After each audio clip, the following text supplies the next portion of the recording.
This is Connor Doyle in his element as a DJ, the life of the party.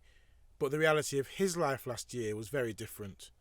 Towards the end of last year, I was probably in the worst place I've ever been, really.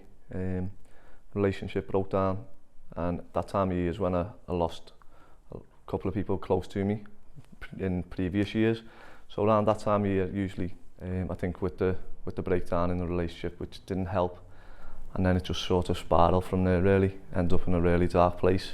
Did you feel that you couldn't speak out, or that, Yeah, I definitely felt like I couldn't speak out, because you feel like, what are people gonna think? You don't want everyone making a fuss over you, but in reality, everyone was there for me. After attempting to take his own life, Connor was told about James's Place, who offer free face-to-face counselling for men.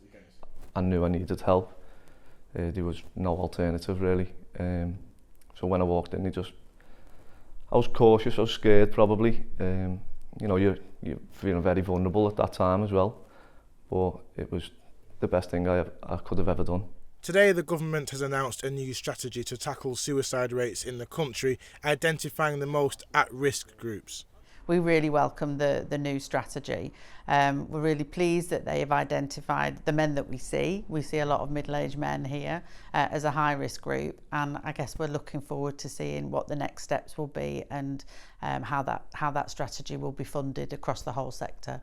Mike Palmer lost his daughter to suicide and has been campaigning for suicide prevention reform with the Three Dads Walking.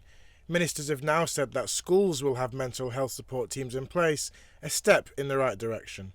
I think if I'd been more aware of what was going on with Beth and her behaviour and language, and certainly if Beth had been aware of what was going on with herself and knew how to reach out, I think it's likely that Beth would still be with us. This will save lives. The biggest killer in the UK of our young people, of our under 35s, is suicide. So looking back 9 months ago when you first walked through the doors here, do you even recognise that person anymore? I don't know.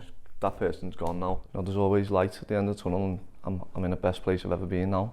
Just goes to show that if you speak to the right people, you can get better, and you will get better. Jamal Williams-Thomas, ITV News, Liverpool.